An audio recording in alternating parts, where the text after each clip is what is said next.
She's a single mother, and she's looking after her son. Her husband's in prison. She's a waitress. She's sort of a hard grafter. She's like a practical person. She's not someone who's come to, she was born and raised in LA. She got married when she was really young. She's not one of those people who has sort of wild ambitions to be a sort of actress or anything. She's not kind of Hollywood cliche. She's literally trying to just get up, keep calm, carry on. Like she works and she tries to do the best for her family. And she's got kind of quite a closed world, I suppose, and sort of is looking for sort of a help, really, like a helping hand.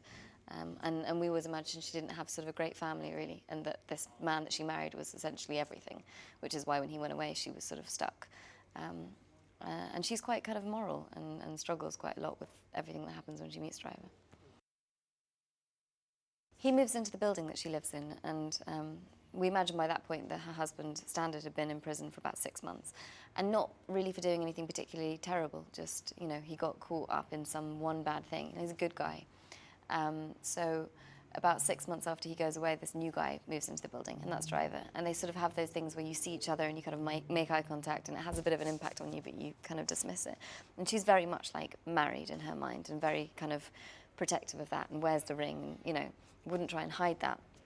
And then she sees this guy a couple of times, and then finally she's, and they share an elevator ride where they kind of have this moment, and I think she's trying to sort of keep focused on the fact that she's, this is her family. And then she's at the grocery store and her car breaks down and he offers to help. And so from then on, it's sort of this relationship forms a lot around cars breaking down, and he sort of starts just helping her out and looking after her. We go through, the logic of each scene and the emotional kind of story and figure out where everybody is. And, we spend like a good, sometimes like 2 hours or, just sitting around talking about the scene before we start it. And, nothing, so you never walk away at the end of the day feeling like you haven't really played the scene properly. And he's really, really actor-centric. He's so good at giving notes and so good at sort of calming you down and getting rid of your kind of actor tics, and he's a sort of very kind of calming influence, and also makes you really honest. He also knows instantly when you're not being truthful. So if you do a take that's really bad, sometimes the director will sort of not pick up on it and just be like, yeah, that's great, even though it was like bad acting.